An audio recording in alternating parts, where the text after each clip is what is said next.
Now, we all remember 28 days later and 28 weeks later, hence 28 months later.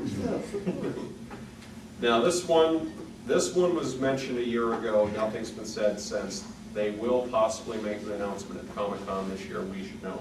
There was apparently talk of a World of Warcraft movie. So we'll see how that all works out. And that's 2010 for you. I mean, that's 2009.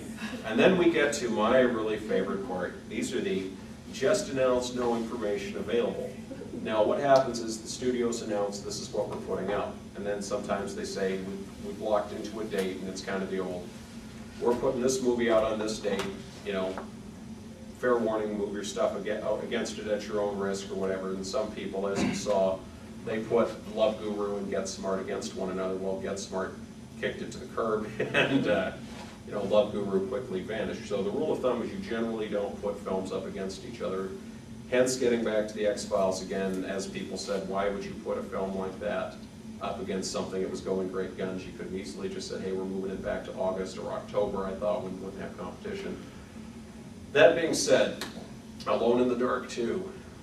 They did tell me to say no Tara Reid or Christian Slater this time. Alien vs. Predator 3 has now been announced. Castlevania, based on the video game, is attached. Astro Boy. The other thing we have is The Descent 2, so they decided to go ahead and work on that one. There's a film coming out, a remake of The Last House on the Left. Saw 6, because we're getting Saw 5 this year. Pulse 2. Fraggle Rock the movie. The Smurfs is still under consideration as well. No. Silent Hill 2. The Brazilian Job. Soul Calibur. Now we get to the fun stuff. Oh, now we get to the very, very, very, very fun stuff. You remember Meet the Parents, and then there was Meet the Fockers? Little Fockers. Also on the planning stages, Mike Myers Mike Myers is apparently writing Austin Powers 4. There were some rumors that Beverly Hills Cop 4 was going to be done as a PG-13 child-friendly film. Apparently those rumors have now been said.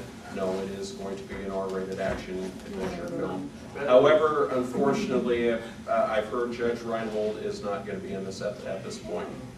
Now, one that I take great joy in, they've not officially started rolling. They've announced it as a possibility at this point. All of the principals have said, yeah, we're interested. There's a lot of momentum moving forward on an Arrested Development movie. And Jason Bateman, Will Arnett, Portia Rossi, all of them. They're Jeffrey Tambor, they've got them all back. And apparently there's some debate as to how far they're going to push it with the innuendo and that sort of thing. But there are those that say it was such a very cleverly written show without a laugh track, that sort of thing wouldn't work in a movie format. So, but the point is, so many people wanted more because they cut the final season short. They didn't have a finale to it, so there was some kind of closure. But very cleverly, they left it wide open, and we just recently watched it again. And the funny thing was that the last scene in the film was, I don't know if anybody caught it, but Ron Howard not only produced it, he was the narrator. And one of the little cousins in the film suckered her way into making him think she was older and as a studio executive. And the joke was at the end of the series, she optioned the film rights to her family. And Ron Howard's there, he goes, I don't see it as a series, but as a movie. And that's where it ended. So, they might finally be getting their chance for that. Now I get to tell you the parts that are really going to upset all of you. They are considering a Spider-Man spin-off film based on Venom. So here's where we get the true story of how fun Hollywood is. Boy, this is, I hate to do this because it brings out the dirt aspect of the way Hollywood works, but oh well. Dan Aykroyd has been trying to get a new version of the Ghostbusters off the ground for a few years. He apparently has a 2-part script that everybody who has read said it's absolutely brilliant. Now, the problem is that Bill Murray has a sizable interest in it to the point where nothing can really be done without Bill Murray's approval. He has, I believe, some kind of ownership stake in the series. What I was told was a compromise was made where they decided they were going to do it as a CGI film, where that way they could do the voices, go from there, and make the new Ghostbusters. Well, I'm sure some of you have followed that Bill apparently had a very nasty domestic situation of late, and you know that they parted in that very, very quick divorce. Apparently the judge didn't even bother to do the counseling. He just said, yeah, this is a mess, done, go. You know, in the interest of both parties. Well, Bill's got a movie coming out soon, and I was just informed that apparently they are now considering a Ghostbusters film with the original Ghostbusters and Seth Rogen, who is very popular from the various films like The 40-Year-Old Virgin, Knocked Up, that sort of thing.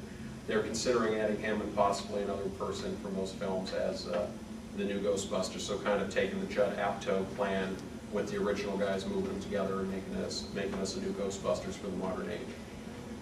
Then we come back to Batman, and boy, this is going to be scary. Boy, how do you tell this one? So Christopher Nolan says the next Batman will probably be it for him. I'm done. I'm ready to move on. Warner Brothers has picked up the rights to a graphic novel series that followed the older Batman. They are considering doing that. Now the question is, who is going to pay the 60-something-year-old Batman? Nobody knows, but that is definitely one of the ideas they're looking at. Adam West, yes. He said 60, not 80.